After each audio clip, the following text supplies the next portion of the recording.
नलपुराण इतिहास के एपिसोड 171 में आप सभी विद्वानों का, श्रोताओं का और भक्तों का हार्दिक स्वागत और अभिनंदन करता हूं। श्रोताओं, वीडियो आरंभ करने से पहले मैं आपसे एक निवेदन करना चाहता हूं कि जिन भाइयों ने अभी तक हमारे चैनल को सब्सक्राइब नहीं किया है तो कृपया वो चैनल को सब्सक्राइब जरूर कर लें, क्योंकि मैं आपको इस चैनल पर इसी तरीके की ऐतिहासिक और धार्मिक कहानियां लेकर के उपस्थित होता हूं जो बड़ी अद्भुत और रहस्यमय होती हैं। और सब्सक्राइब बटन के पास में ही छोटा सा बेल आइकन होता है, उसे भी प्रेस करके ऑल पर कर लें ताकि आगे आने वाले वीडियो का नोटिफिकेशन आपकी सेवा में सबसे पहले पहुंच जाए।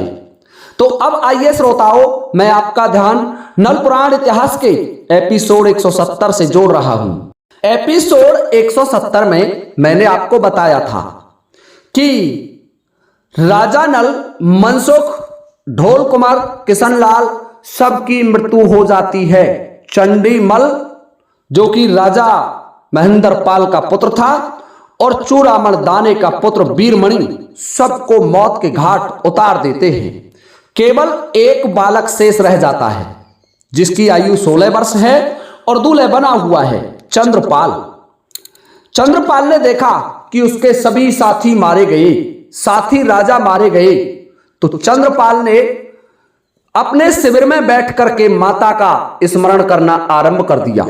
माता गजमोतनी को याद किया और तब तक जो 3 पहर का समय था, चंडीमल ने माता देवी से 3 पहर का समय मांगा था, वो समय पूरा हो जाता है। और जब 3 पहर का समय पूरा हुआ तो गजमोतनी के पास चंद्रपाल की आवाज पहुंची, करुण क्रंदन की आवाज पहुंची और माता गजमोतनी चंद्रपाल के पास उपस्थित हो गई। चंद्रपाल की हालत देख करके गजमोतनी समझ जाती है कि नरवरगढ़ का कोई भी बच्चा शेष नहीं बचा है। चंद्रपाल ने संपूर्ण हाल अपनी माता को कह सुनाया। गजमोतनी कहने लगी, बेटे कोई चिंता मत करो, तुम्हारे पास अभी 20,000 की सेना मौजूद है और मैं इसी सेना से यह युद्ध तुम्हें जिता दूंगी, तुम चिंता मत करो। चलो रणभूमि के लिए तैयार हो जाओ और पहले नागराज वासुकी को बुलाओ, नागराज वासुकी का स्मरण करो।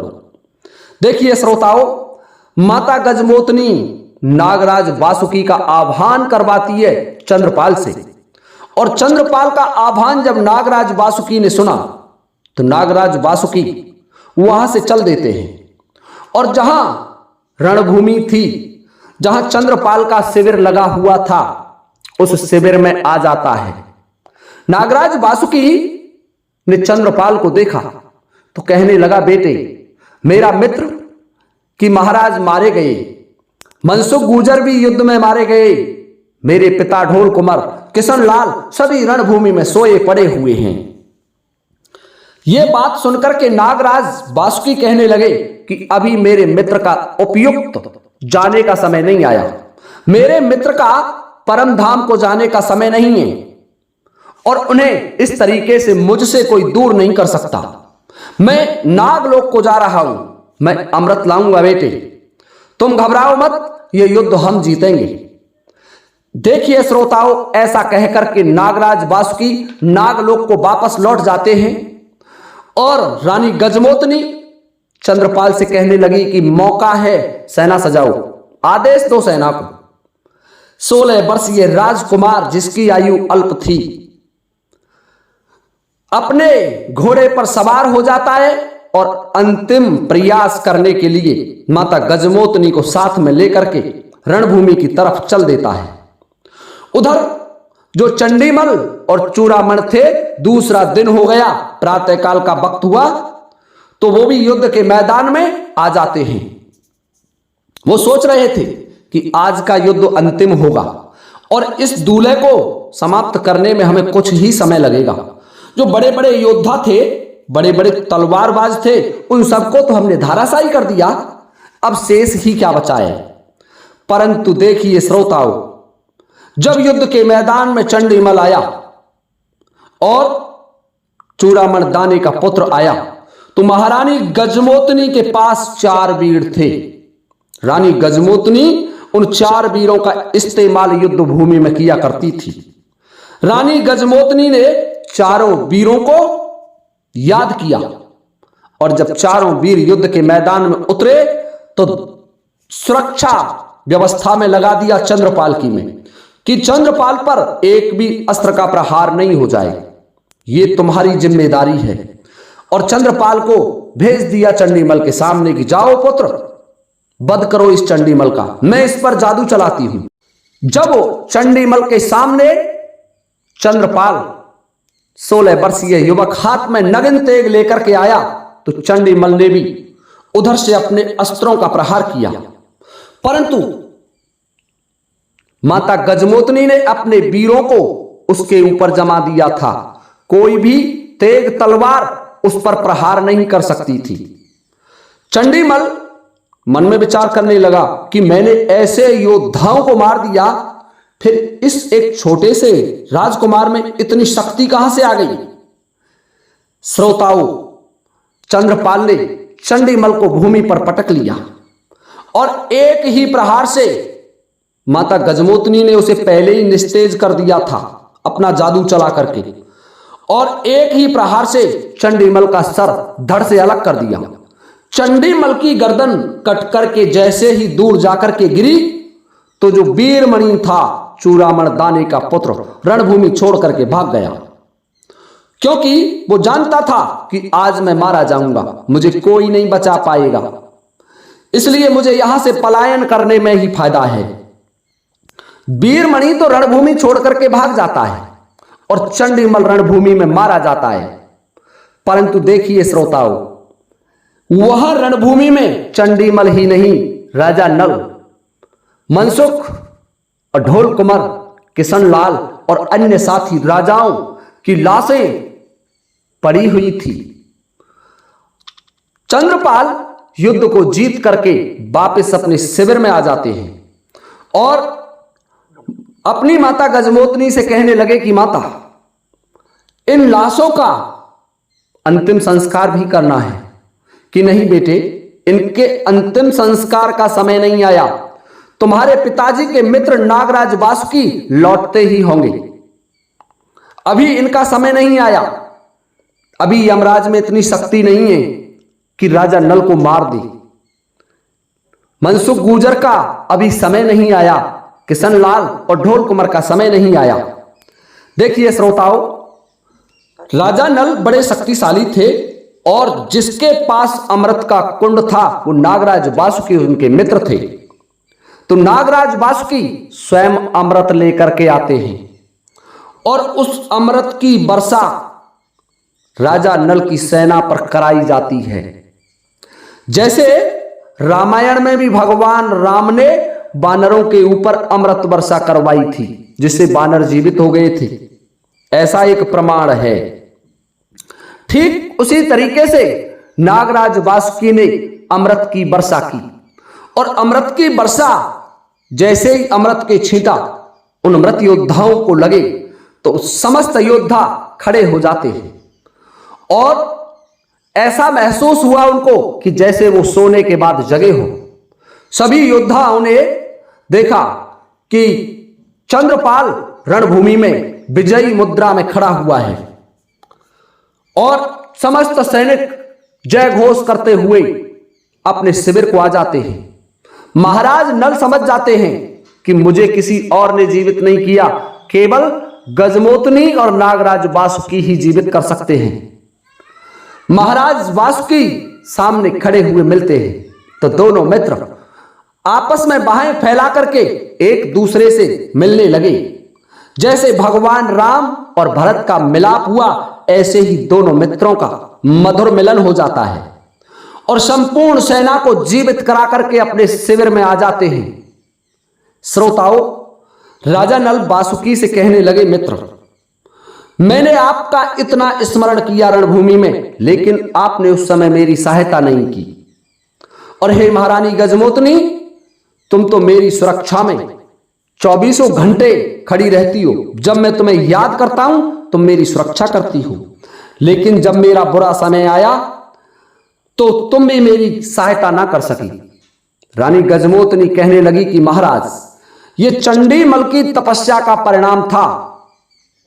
चंडीमल ने माता देवी की तपस्या करके ये वरदान ले लिया था कि 3 पहर तक तुम्हारी कोई भी देवी देवता, रानी गजमोतनी, नागराज वासुकी इत्यादि सहायता नहीं कर पाएंगे। और हे महाराज, उसी माता देवी के वरदान के स्वरूप चंडीमल ने इतना उत्पात मचाया, और वही चंडीमल 3 पहर का समय जब समाप्त हो गया तो हमारे राजकुमार के हाथों वीर गति को प्राप्त हो गया। देखिए श्रोताओं, आप कहेंगे कि चंडीमल जीवित क्यों नहीं हुआ, तो चंडीमल को तो पहले ही दूर फेंकवा दिया था महारानी गजमोतनी ने और राजा नागराज वासुकी ने कि ये जीवित ना हो जाए।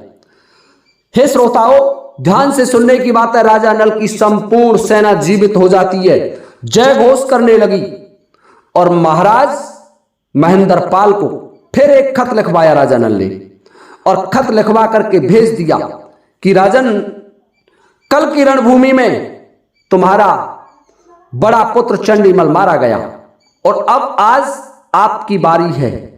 आप रणभूमि में उतर के आए, हमसे युद्ध करें। जब महाराज महेंद्र पाल को यह सूचना राजा नल का पत्रवाहक देता है तो महाराज महेंद्र पाल विचलित हो जाते हैं कि मेरा महापराक्रमी पुत्र चंडीमल मारा गया। कि हां महाराज, आपका पुत्र मारा गया। तो मैंने तो यह सुना था, राजा कहने लगे, कि राजा नल और मनसुख गुर्जर मारे गए। कि नहीं महाराज, उन्हें तो कोई मार ही नहीं सकता, केवल मूर्छित हुए थे और मूर्छा हटते ही उन्होंने तुम्हारे पुत्र का वध कर दिया, और कल के युद्ध में आपकी प्रतीक्षा की जाएगी। देखिए श्रोताओं, राजा महेंद्र पाल विचलित हो जाता है, विचार करने लगा कि राजा नल महापराक्रमी है, परंतु देखूंगा कल की रणभूमि में, यदि इसने मुझे हरा दिया तो मैं मान जाऊंगा कि राजा नल महापराक्रमी है। हे श्रोताओं, अब दूसरे दिन का समय हो जाता है, और उधर से राजा महेंद्र पाल अपनी शेष सेना को लेकर के, जो बची हुई सेना थी, और इधर से राजा नल और मनसुख गुर्जर रणभूमि के लिए चल देते हैं। दूसरे दिन जीवित होने के बाद नागराज वासुकी ने अमृत से उन्हें जीवित कर दिया था, और जब युद्ध हुआ रणभूमि में राजा महेंद्र पाल में और महाराज नल में, तो बड़ा भयंकर युद्ध हुआ। दोनों ओर से जीतने के प्रयास किए गए, परंतु राजा नल ने महेंद्र पाल का एक भी प्रयास सफल नहीं होने दिया, क्योंकि चंडीमल तो देवी के प्रताप से जीत गया था।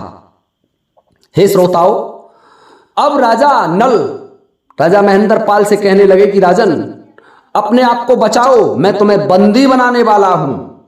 महेंद्र पाल और राजा नल नगिन तेग लेकर के रणभूमि में युद्ध करने लगे। दोनों वीरों में भयंकर युद्ध होने लगा, एक दूसरे को मारने का प्रयास करने लगे, परंतु राजा नल जैसा महापराक्रमी वीर राजा महेंद्र पाल को कोई मौका देना नहीं चाहता था। राजा नल ने महेंद्र पाल को भूमि पर डाल लिया, पटक लिया भूमि पर, और उसको बंधक बना लिया। बंदी बना करके महेंद्र पाल को अपने शिविर में लाया गया। राजा महेंद्र पाल जब शिविर में आए और राजा नल के सामने दरबार में पेश किए गए, तो राजा नल बोले, कहो राजन, क्या अब भी आपकी कोई शर्त बाकी है? तो महेंद्र पाल बोले कि नहीं वीर शिरोमणि, अब हमारी कोई शर्त बाकी नहीं है। आपने सभी शर्तों को पूरा कर दिया, और अब हम हमारी पुत्री का विवाह आपके पुत्र के साथ करने के लिए तैयार हैं। हे श्रोताओं, राजा नल महेंद्र पाल को बंदी गृह से मुक्त करा देते हैं कि जाओ और तुम विवाह की तैयारी करो। श्रोताओं, संपूर्ण शर्तें राजा नल पूरी कर देते हैं, और संपूर्ण शर्तें पूरी हो जाने के बाद राजा महेंद्र पाल ने ऐलान करा दिया संपूर्ण नगर में, यह घोषणा करा दी कि महाराज नल कोई हल्के पत्रे राजा नहीं है, महापराक्रमी नरेश हैं, और हमारी पुत्री का विवाह बड़े धूमधाम से किया जाएगा, संपूर्ण नगर को सजाया जाए।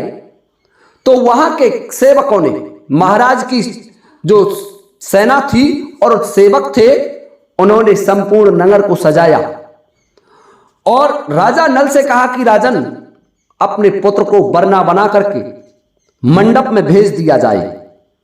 हम हमारी पुत्री का विवाह तुम्हारे पुत्र के साथ संपन्न करना चाहते हैं।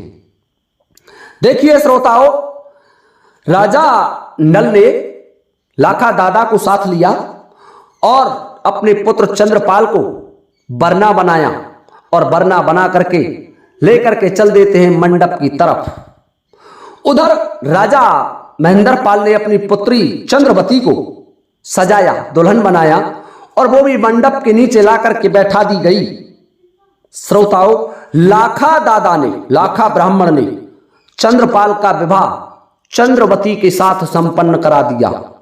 चंद्रवती परम सुंदरी थी, अद्वितीय सुंदरी थी। दोनों का विवाह संपन्न हो गया तो राजा नल राजा महेंद्रपाल से कहने लगे कि राजन, अब हमें अनुमति दी जाए, हम अपनी राजधानी लौटेंगे, हमें विदा किया जाए।